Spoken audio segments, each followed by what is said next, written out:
Вечерний Трамп. Президент США впервые пришел на ужин корреспондентов Белого дома. Больше часа шутил про прессу и третий срок, а под конец объявил, что пойдет на четвертый. Кепка «Трамп 2028» прилагается. Впервые за 13 ночей пауза в американских ударах по Ирану. Трамп уверяет, у Тегерана не осталось ни флота, ни авиации. Китай зовет всех обратно за стол переговоров.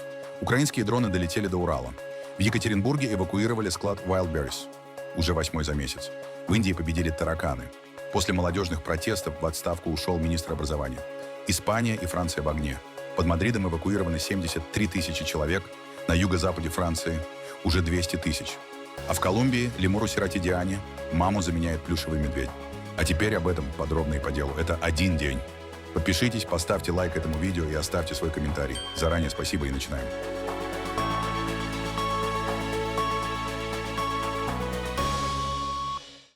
Президент США Дональд Трамп пришел на ужин Ассоциации корреспондентов Белого дома и почти сразу напомнил, почему его отношения с прессой остаются напряженными.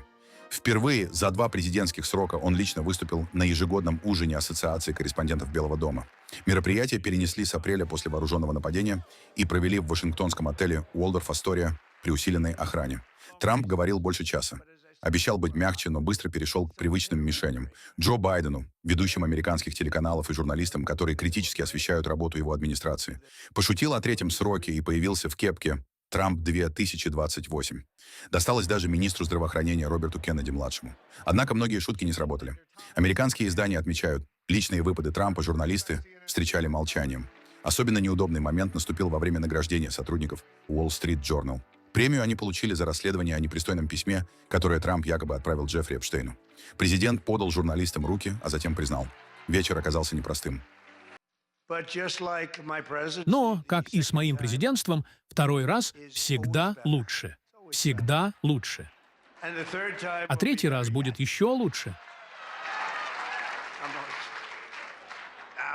Шучу. С самых первых минут после нападения на наш ужин в апреле я понимал, что мы обязаны перенести это мероприятие как можно скорее. Надо было сделать это очень быстро. Мы очень быстро собрались и что-то придумали. Но эта попытка массового убийства, Вашингтон-Хилтон, а все могло закончиться именно так, была покушением на саму нашу демократию. Так вот, со следующего года это будет называться «Трамповский ужин корреспондентов Белого дома». Он мне так сказал, и мне это очень нравится. Мы поменяем название, окей? Будет горячо, как и наша страна, горячо. Да, мы, кстати, реально горячи. Но, честно говоря, это, пожалуй, единственный способ снова меня сюда затащить. Придется вам поменять название ужина. Но эта шутка не очень зашла. Надеюсь, все успели насладиться своей вырезкой. Очень особенная говядина. И я хочу, чтобы вы все знали. Бобби Кеннеди лично сбил эту корову машиной.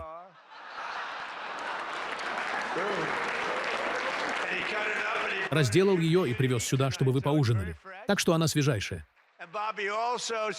Еще Бобби предлагал закуску из своей любимой части сбитого на дороге енота-самца.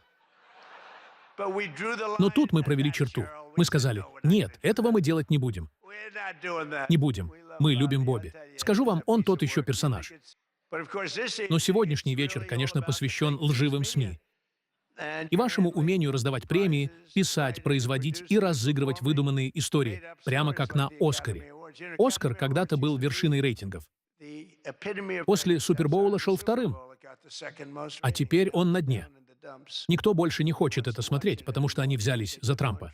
Они били по мне весь вечер напролет. Победителем становится такой-то, а я хочу поговорить о Дональде Трампе. Я ненавижу этого человека. Никто не хочет это слушать. Правда, Питер? Никто не хочет это слушать. Вы видели рейтинги? Раньше было 48 миллионов зрителей. Теперь смотрят 2 человека. Но они выучат урок. И я подумал, знаете что? Дам-ка я прессе свой номер телефона. Глупейшая вещь, которую я делал в жизни. Мне теперь звонят каждые 3,7 минуты. Стивен, я не знаю, где ты, черт возьми, был, но пресса звонит. Мне звонят. Дзинь-дзинь. Я сегодня был с человеком, он сказал, я никогда не слышал, чтобы телефон так звонил. Теперь я смотрю на экран и обычно просто удаляю. Удаляю, удаляю. Иногда попадается кто-то из этого зала. кто мне нравится, и я беру трубку. Вот это, например, мне периодически звонит. Она звонит и говорит: «Здравствуйте, сэр, как вы? Мы хотим обсудить одну ужасную тему. Ужасную, депрессивную тему». А я говорю: «Не хочу это обсуждать. Хотя поздравляю с замужеством, но обсуждать не хочу». Но это правда. Мне теперь звонят. А до этого неделями я твердил: звонков нет. И я тогда понял, они оба считают, что я отлично работаю, и что я где-то над всем этим. И что раз мне звонят сотни людей, то ни один человек недостаточно хорош, чтобы говорить с Трампом. Я просто не могу. Понимаете? Иногда беру трубку. Алло, я из Рино, Невада. Мы стартап-газета, называемся Рено Экспресс. Я говорю: вы верите, что я президент Соединенных Штатов? Господин президент, ваши взгляды на Иран. И я просто кладу трубку. Мне звонят с самыми безумными вещами. Жена говорит: не верю, что ты этим занимаешься. Тот еще образ жизни. Но иногда звонки бывают очень важные. Иногда можно поправить материал, который выйдет фейковым, и превратить фейковую историю в хорошую. Я всегда замечал, когда не говоришь с прессой, получаешь плохой материал. Когда говоришь, есть шанс на хороший. Нельзя иметь у власти таких, как Джей Би Прицкер, который, к счастью, не президент. Но, знаете, некоторые говорят: никогда не используй слово «жирный». А я бы никогда никого не назвал жирным. У меня свои проблемы. Я же не идеален. Так, вы там, сзади. Не называйте его жирной свиньей, ладно? Я за него заступаюсь. Не называйте его. Так нельзя. Сэр, нельзя называть Джей Би Прицкера жирной свиньей, прошу вас. Так, все, спасибо большое. Я это ценю. И теперь все пытаются понять, что это был за тип. Существует ли он вообще? Но прелесть в том, что при таком раскладе пресса до тебя не доберется, потому что я защищаю человека, у которого явно есть проблема. На самом деле он сильно похудел. Я его недавно видел. Прилично сбросил. Не знаю, черт возьми, как. Шансов у него нет, поверьте. Что бы он ни делал, семья вышвырнула его из бизнеса. Я вижу, что происходит. На днях сенатор, которого я знаю, отличный парень, получил сообщение от жены. Она написала: «Как придешь домой, немедленно поднимись по лестнице и займись со мной любовью». А он ответил: «Я не потяну и то, и другое». Понимаете? То есть нельзя одновременно и подняться по лестнице, и заняться любовью. До кого-нибудь дошло? А мне казалось, шутка неплохая. Это вообще-то единственное приличное, что было во всей этой дурацкой чертовой речи, которую мне написали. Единственная нормальная шутка. И она не то чтобы вызвала бурный смех. Ну, в смысле, нельзя одновременно подняться по лестнице и заняться любовью. Так вот, мы хотим ограничить сроки. Мы сделали это все вместе. Это не я. Мы сделали это вместе. И у нас самая горячая страна в мире, и мы будем это продолжать. И я просто хочу сказать, в этом зале собрались люди, к которым я испытываю огромное уважение. Иногда мне кажется, что вы обходитесь со мной несправедливо. А может, и справедливо. Не знаю. Мне так не кажется. Но иногда вы обходитесь со мной очень справедливо. И я очень уважаю вашу профессию. Ваша профессия удивительная. И я просто хочу поблагодарить вас за то, что позвали меня. Было весело, и я познакомился с множеством прекрасных людей. И знаете, я использовал одно выражение. Использую его с самого начала. Я сделал это по одной причине, чтобы вернуть Америке величие. И это происходит прямо у вас на глазах. Мы вернули Америке величие. И дальше будет еще намного величественнее. А потом Дональд Трамп еще раз то ли пошутил, то ли всерьез заявил, что намерен баллотироваться на еще один президентский срок в 2028 году. Кепка Трамп 2028 тому подтверждение. И в отличие от первой реплики в начале речи, на этот раз Трамп не сказал, что это была шутка. Но вы, ребята, даже не представляете, как вам повезло. Когда меня не станет, вы все разоритесь. Ваша бизнес-модель кончится. Нет, правда. Когда меня не будет рядом, вы разоритесь. Ни о ком будет писать. Никому нет дела ни до кого другого. На днях в Нью-Йорк Таймс вышло 5 материалов обо мне. Знаете, за всю мою жизнь до политики у меня было 7 материалов на первой полосе. Это годы успеха. 6, кажется, были хорошими. 1 — плохим. А тут 5 материалов сразу. 7, 5. Хорошо. В общем, за всю жизнь всего 7 материалов на первой полосе Нью-Йорк Таймс. Неплохо. А теперь у меня в среднем 3-4 в день. На все разные темы. Все плохие. Все плохое. Но вот мы здесь. Мы здесь. Кстати, как только я закончу, я поеду прямо в овальный кабинет. Так что, видимо, у меня все нормально. Но у нас у всех все хорошо-то вместе. И именно поэтому сегодня, чтобы показать, насколько мне не безразлична пресса, и чтобы спасти ваши рейтинги, Я с удовольствием объявляю о своем намерении. И это, в некотором роде, эксклюзив. О своем намерении баллотироваться на 4-й президентский срок Соединенных Штатов. Я это сделаю. У меня будет официальное. Собственно, кажется, у меня уже... Да, я выиграл. Я выигрывал 3 раза. Теперь я сделаю это снова. Спасибо. Я это сделаю. Это должно быть легко. Я стал очень хорош в том, чтобы баллотироваться в президенты. Я выиграл 3 раза. Во второй раз выступил очень хорошо. Правда, там были сфальсифицированные выборы, но не будем об этом. Знаете, интересно, когда возвращаешься и хорошо работаешь, как мы, это уже не так сильно волнует. Но выборы нам действительно надо приводить в порядок. Они в серьезно плохом состоянии. А если серьезно, я хочу еще раз сказать вам спасибо. Это был интересный вечер. Я не знал, чего ожидать. И оказалось намного хуже, чем я думал. Вот, если хотите знать. А потом президент США внезапно перешел от шуток к войне с Ираном. По его словам, американские силы нанесли Тегерану тяжелый удар. У страны почти не осталось флота, авиации и беспилотников. Трамп считает, что Иран хочет заключить соглашение, но пока к нему не готов. Вашингтон, добавил президент, готов выслушать предложение. Меня спрашивали, вы будете выступать? Я сказал, да, буду.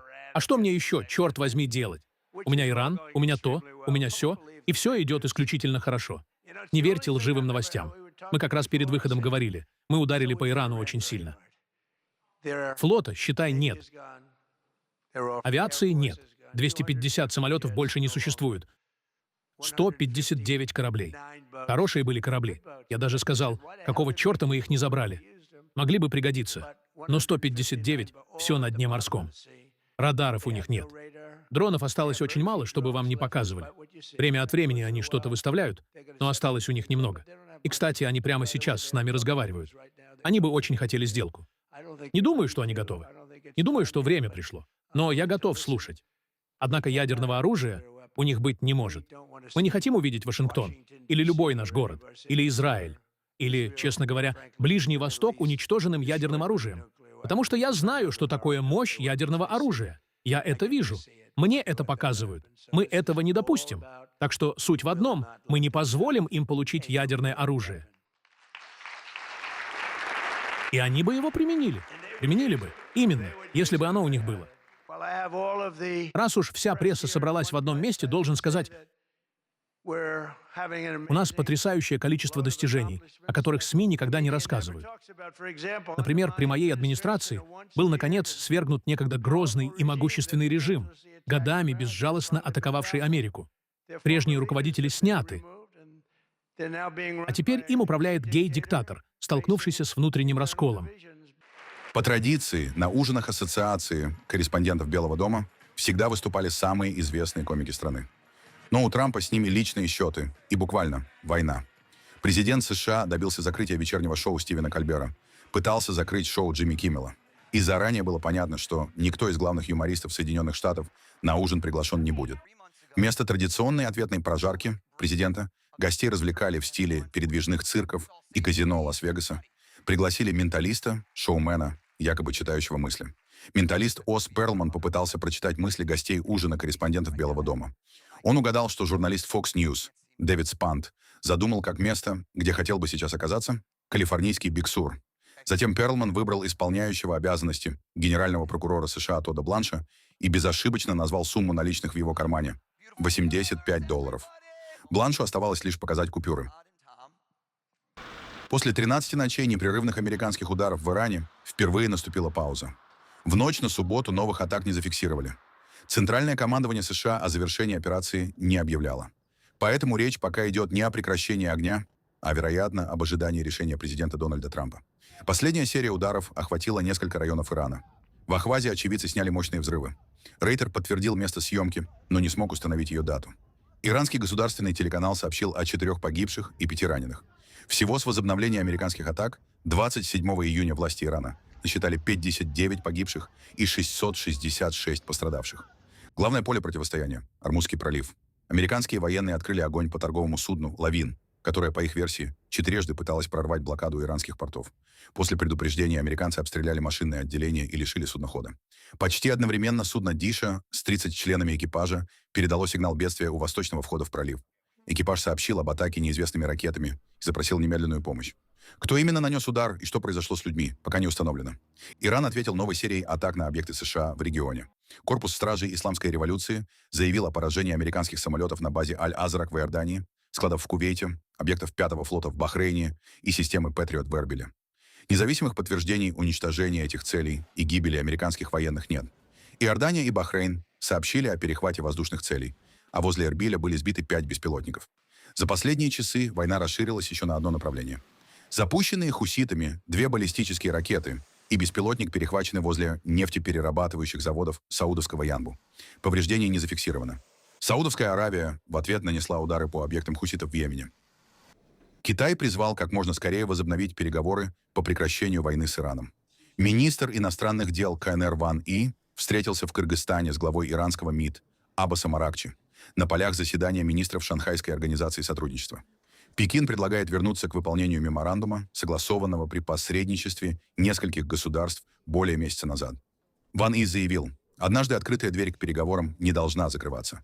Китай поддержал право Ирана защищать суверенитет и пообещал содействовать посредническим усилиям Пакистана. Аракчи заверил, Тегеран не хочет продолжения войны и по-прежнему готов к переговорам.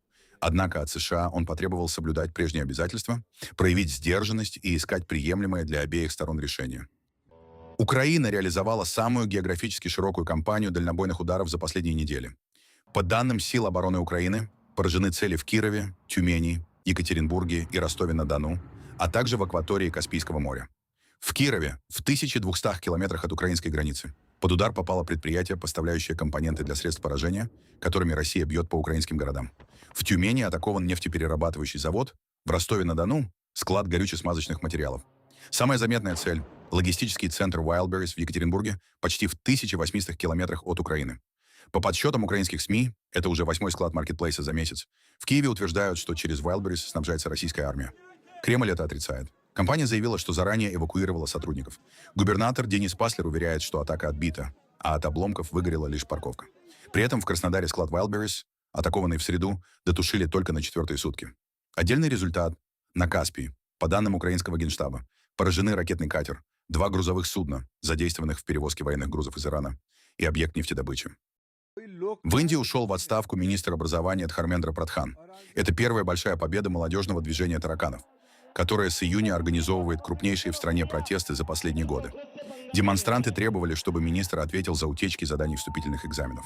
В мае из-за такой утечки был аннулирован общенациональный экзамен для поступающих в медицинские вузы. Пересдавать его пришлось более чем 2 миллионам абитуриентов. Свое название движение получило после слов председателя Верховного суда Индии, сравнившего безработную молодежь с тараканами и паразитами. Выпускник Бостонского университета Абхиджит Дипке ответил в соцсетях вопросом: «А что, если все тараканы объединятся?» И за несколько недель его «Тараканья народная партия» собрала больше 20 миллионов подписчиков. Протесты резко обострились в понедельник, когда полиция Дели дубинками и слезоточивым газом остановила колонну, шедшую к парламенту. По данным полиции, пострадали около 180 человек. Организаторы говорят о 150 госпитализированных демонстрантов. На следующий день, по оценке журнала Time, на улице Дели вышли около 20 тысяч человек. Акции прошли также в Мумбаи и Хайдарабаде. К протестам присоединилась и оппозиция. Лидера Конгресса Рахула Ганди задержали во время сидячей акции у резиденции Нарендра Моди. Для премьера эти протесты уже называют одним из самых серьезных вызовов за все годы у власти. Тараканы уходить с улиц не собираются. Теперь они требуют компенсации семьям студентов, покончивших с собой из-за экзаменационных скандалов. Ночь дала испанским пожарным первую передышку за несколько суток. Стихший ветер, возросшая влажность и спад жары резко снизили интенсивность огня. За ночь фронт к западу от Мадрида почти не продвинулся. Но уже с 10 утра ветер снова усиливается и, что опаснее, меняет направление.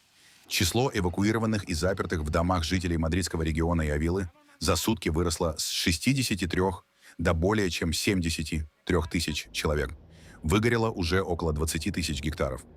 Премьер Педро Санчес объявил о создании единого командования. Мадридские и авильские пожары официально считаются теперь одним огненным фронтом и тушатся как единая операция. В штаб Санчес приехал вместе с главой мадридского региона Изабель Диас Аюсо. Политические противники демонстративно работают вместе. Показатель масштаба бедствия, передовой командный пункт операции, пришлось срочно переносить из Сенисинтоса в Наваль-Карнера. Огонь подошел вплотную к самому штабу. В Авеле, по словам мэра, огонь уничтожил до 80% поселка Эль-Тембло. Жертв по-прежнему нет. Испанский МВД называет абсолютным приоритетом безопасную эвакуацию людей. Всего с начала года в Испании выгорело почти 126 тысяч гектаров. Лесные пожары на юго-западе Франции не утихают. По данным France Info, из Жеронды и Ланд эвакуированы уже около 200 тысяч человек. Еще утром премьер Себастьян Лекорню говорил о 141 тысяче. За день эвакуацию объявили еще в 7 коммунах под Бордо. Полуостров Кап-Ферре, курортную жемчужину Атлантического побережья, вывезли полностью. Огонь, пришедший со стороны Сомоса, уничтожил уже больше 10 тысяч гектаров леса и полсотни домов. Лекарню распорядился отправить на тушение военный Airbus А400 МНМ. Он берет на борт 20 тонн огнегасящего состава, как 2 пожарных самолета сразу. Франция вслед за Испанией запросила помощь Евросоюза. В Бордо эвакуационный центр уже принял около 6 тысяч человек. Мэр города Тома Казнав говорит, эвакуация коснулась примерно 90 тысяч жителей агломерации. И она продолжается. Нам пришлось эвакуировать школьные группы, детей, которые отдыхали в летних лагерях, а также самых уязвимых людей, включая постояльцев домов престарелых. Так что эвакуация продолжается прежде всего для самых уязвимых. В зоопарке колумбийского города Кали выхаживают детеныша кошачьего лемура по имени Диана. Малышка родилась в июне, но уже в первые 8 часов жизни осталась одна. Мать отказалась ее растить. Теперь Диану кормят заменителем молока каждые 2 часа и держат в инкубаторе под круглосуточным присмотром ветеринаров, биологов и диетологов. А маму ей заменяет плюшевый медведь. К нему Диана прижимается во время кормления, чтобы не привыкать к людям. Результат налицо. С 70 граммов при рождении она поправилась до 88. Кошачьи лемуры живут в дикой природе только на Мадагаскаре и находятся под угрозой исчезновения из-за вырубки лесов, охоты и контрабанды. Так что Диана не просто пациентка, а часть программы сохранения вида. Мы ведем постоянное наблюдение за тем, как родители ведут себя с детенышами. Во время этого мониторинга мы заметили, что мать оставляла малышку на земле очень надолго. А это совершенно ненормальное поведение для детенышей приматов. Они должны все время держаться за тело родителей. Увидев этот тревожный сигнал, мы решили забрать малышку сюда, в клинику, чтобы спасти ей жизнь и начать процесс профессионального искусственного выкармливания.